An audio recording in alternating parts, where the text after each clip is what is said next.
Am I the a-hole for being surly, rude and mean at a wedding and leaving early? I was asked to be a member of the wedding party.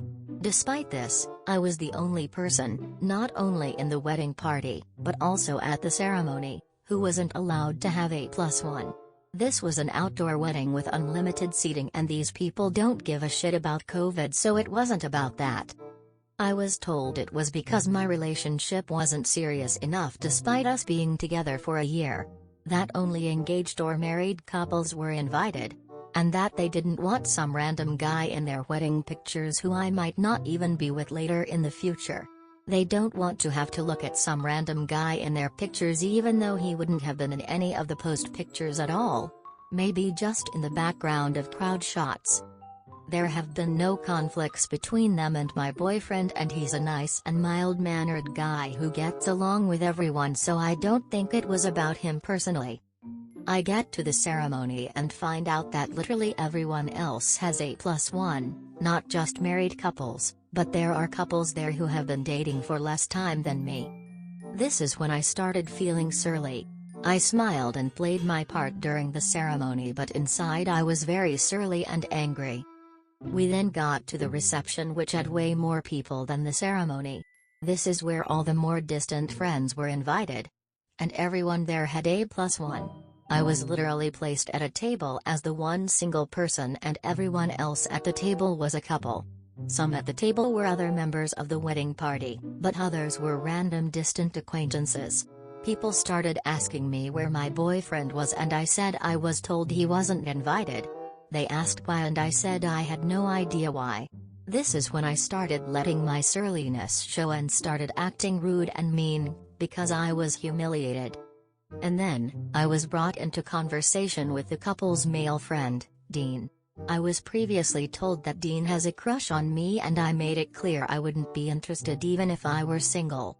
Even after that he kept trying to message me and I ignored him. But now the people who brought me into conversation with Dean were like standing around staring at us and giggling behind their hands. Like they thought they were Cupid matchmakers. Dean was absolutely a participant in this. I was meaner to Dean than I've ever been to anyone in my entire life. I was as fully rude as I've ever wanted to be when being the target of someone's romantic interest unwantedly. It's true I don't really know if I was being set up, but I was already furious before that happened. Everyone was silent and awkward. I went back and finished my meal, and as soon as I was done, picked up my purse and left and went straight to my boyfriend's house, skipping most of the reception, cake cutting, speeches, and everything. I'm now being told by the couple that they're hurt and confused why I left so early. I haven't replied. Wow. There's layers to this, like a freaking parfait made entirely of dog shit in different stages of decomposition, and it just kept getting worse. From the title I thought you were the a-hole. Then it was like okay, maybe it's ESH, then it got to not the a-hole and kept on trucking into how the newlyweds and Dean are huge assholes and just kept on going. Honestly, you are absolutely not the asshole and in fact should be commended on not engaging in some fully warranted asshole behavior of your own. Because I absolutely do not consider rudely rejecting Dean's advances to be asshole behavior when he is complicit in this setup attempt from hell. I think at the very least you would have been completely justified in not only leaving early, but taking your wedding gift with you because these people are not your friends. I'm still so angry about the entire thing. I wish I had told them to go fuck themselves the minute they called my boyfriend some guy I might not even be with in the future. My relationship is one of the most important things in my life and my boyfriend is precious to me. You need to cut them out immediately. They have already proven they don't care about your feelings by ignoring the fact you previously said you do not want to date this dude. If he contacts you again, get a restraining order because is some next level diabolical manipulation and IGTFO of this environment ASAP. Not the a-hole if you were seriously singled out like that as the only major exception by someone, either the wedding couple or anyone in the wedding party. I probably would have been more angry. Honestly, I was the most mad about how they disrespected my boyfriend and relationship, calling him some random guy and saying I might not be with him in the future. Like, WTF kind of way is that to talk about my relationship that's extremely important to me? I wonder if they were trying to drop hints about their plan there with that wording. They dropped a deuce instead. NTA. You were treated blatantly unfairly, and it appears that there was an ulterior motive.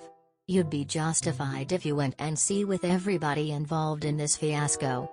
Yeah, that's the part that made me think I might be the asshole, because I really do have no evidence or proof of that, and I might have just interpreted it that way because I was already really angry. The other facts in the case are sufficient to justify your anger. And the evidence regarding the possible, probable, matchmaking attempt is pretty strong. So don't feel like the a-hole. Not the a-hole that was rude and totally unacceptable of them to try to force you into being a date for Dean.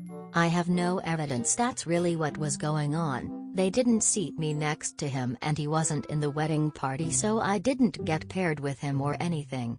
I just started suspecting it because of the way some people were looking at us and giggling, but that could have been just in my mind because I was already angry. Refusing to allow you to bring your boyfriend when everyone else was permitted A+1 when they have a friend who they are actively trying to set you up with makes them look highly suspicious. Am I the a-hole for telling my stepdad and mom that they shouldn't be surprised at what my little brother said to them when they pulled a prank on him? I, 20 female, am an older sister to my little, biological, brother, 17 male, who finished high school last year. My little brother and I are really close. He says I'm the best friend he has and he loves me more than anyone. Of course this is not true, he has many friends of his own. My brother has been asking our stepdad/mother if he could get a new car for his grad party since last year, and he said he'd pay 50 to 75% with his own hard-earned money while they paid the rest. They said no. I have a car but I had been working for one, they helped me pay off for it. So my brother's arguments with our parents got heated after a while. One time I told my brother that I'd help him pay off expenses for a good car once I got my own. He hugged me and said I didn't need to worry and that he owed me way more than I owed him. But he continued to press our parents all of last year until they gave in and said yes like they did for me. Note that our stepdad and my brother have a negative relationship for the most part. Our bio mother and stepdad got together soon after our bio dad and mom divorced when we were little. My brother thinks that stepdad and mother were seeing each other before our real parents divorced, and TBH, I think that might be true. Not certain, though. Anyway, my stepdad, mother and brother compromised and said they'd get him a car in 2021 so that people don't gawk at him at the graduation party.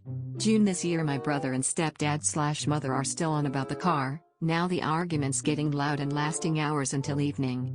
My stepdad was getting into screaming matches with my brother over it, but they reached a final compromise of the car being bought last week.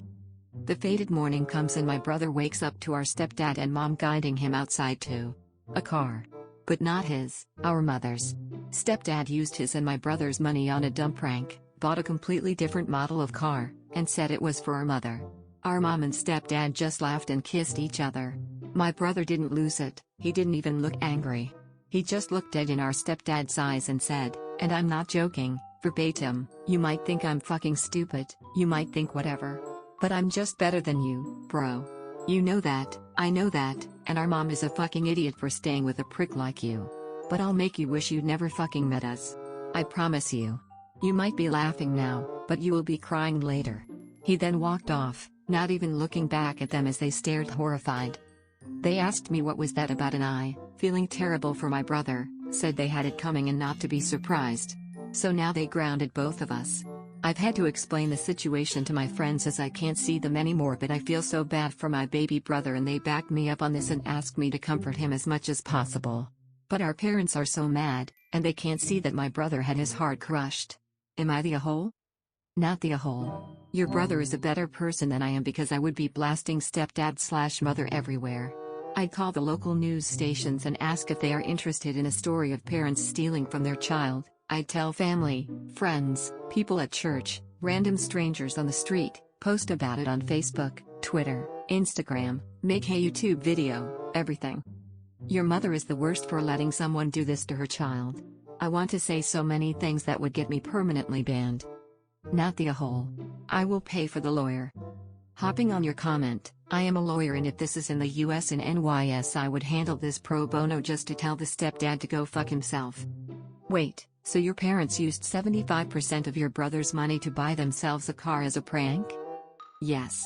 As awful as it sounds. My brother is destroyed by my mother especially. I don't understand how they think they can ground a 17-year-old, never mind a 20-year-old. Pranks are mean. They're an atrocious form of humor. More bullying than humor, really. Your father's money was stolen. He should make a report to the police. Not the a-hole. The only good pranks are reversible, harmless jokes that aim to confuse, not harm or scare or bully, and have no lasting effects. People do some incredibly mean-spirited, heinous shit in the name of pranks sometimes. Am I the a-hole for banning my mother-in-law from the house? I am 39, lost my late wife 6 years ago. I have a 16-year-old son Daniel, and I recently got engaged to my fiancée of 2 years. Her mom and I aren't on good terms because of how she behaves. She's a controlling, self-centered, Dolly Parton wannabe. I learned to ignore her crap, but she's been annoying Daniel and criticizing his personality regularly. He's a private kid and still hasn't gotten used to the new family dynamic, but he's in therapy and is doing fine. She keeps diagnosing him left and right, calling him antisocial, autistic and other crap. Fact is, Daniel is a shy, well-mannered kid, but people confuse that with being antisocial. Mother-in-law tried several times to force Daniel to open up by embarrassing him with personal questions on family dinners and test his personality type. I realized the effect her behavior had on Daniel, so I gave him the choice to no longer be in the same room/house as mother-in-law, and he appreciated this a lot. Mother-in-law didn't like that Daniel kept his distance and no longer visits, and kept bitching about how spoiled he will become for her daughter to deal with. I told her to stop bringing it up, but she cried, "I'm just doing this for Daaannny." Last week she visited unexpectedly, wanting to say hi to Daniel. After Daniel greeted her, he went into the bathroom and she went into the living room with my fiancé. I was in my bedroom when Daniel came and said his journal was gone. We looked for it but didn't find it. I asked my fiancé, who was alone in the kitchen, but didn't see it. I paused for a second to ask where mother-in-law was. My fiancé said in the living room, but I saw her coming down the stairs. I asked where she was. She said the bathroom. I saw her purse in hand, so I bluntly asked if she took Daniel's journal. She looked offended and called for my fiancé when I insisted to see inside her purse. She wanted to leave, but I didn't let her. Fiancé told me to stop it, but I insisted, and the journal was there. Mother-in-law tried to explain this was her only chance to get to know Daniel better because she cares about him. I blew up at her and berated her for stealing from my son and told her she's banned from my house for the stunt she pulled. She argued with me, then left. My fiancé apologized for her but said banning her from the house was over the top. It backlashed, and Phil argued and hoped his daughter realizes how f/ing/ab/v I am and call off the wedding for refusing to apologize to mother-in-law. Fiancé said her family won't come to the wedding till I reconcile with her mom and cancel the ban, but I won't let my son be disrespected in his own house, and asked my fiancé to understand. I'm refusing to reconcile, but am aware this could ruin my relationship with all my in-laws, not just Mila, and my fiancé thinks I'm selfish to cause drama. Not the a-hole, and if I were you I'd put off the wedding until you know for sure that your fiancé understands and will stand up for your son, and you, to her family when shit like this happens. I think the ban is 1000% justified. Postpone the wedding. Also, and I hate to say this, do you have an ironclad will? I shudder to think what would happen if you were to suddenly die, as your fiancé is so easily influenced by her mother. Not the a-hole. Mother-in-law was way out of line. Her behavior is toxic and abusive. You did the right thing, protecting your son from her nonsense. Stand firm. Don't let her family push you around in this. Whatever drama your fiancé thinks will cause will be nothing compared to the damage mother-in-law can do to your son. Frankly, I don't understand how my fiancé could say that I'm creating drama when her mom was the one who started it by basically sneaking my son's journal into her purse. This is serious because Daaannny uses his journal for therapy, so my milk crossed several lines here, but the family think I overreacted. Even after I told them exactly what she did in my house. Honestly, I think you should hold off on the wedding plans if your fiancé insists on siding with her horrible mother on this one. Not the a-hole. But you realize that your fiancé is putting her desire to not want an argument with her family above your son's well-being, right? She should have been standing up for your son against her mother for all her prior behavior already, but the fact that she's actively choosing to basically side with her mother on this, by not defending your son, is abhorrent. Do you really want to be with someone who would put her own comfort over your son's well-being? Do you really think your son will be able to trust your fiancé? Feel safe and comfortable in his own home? Knowing that fiancé will let her mother in the house? Subscribe for more daily videos. Moi.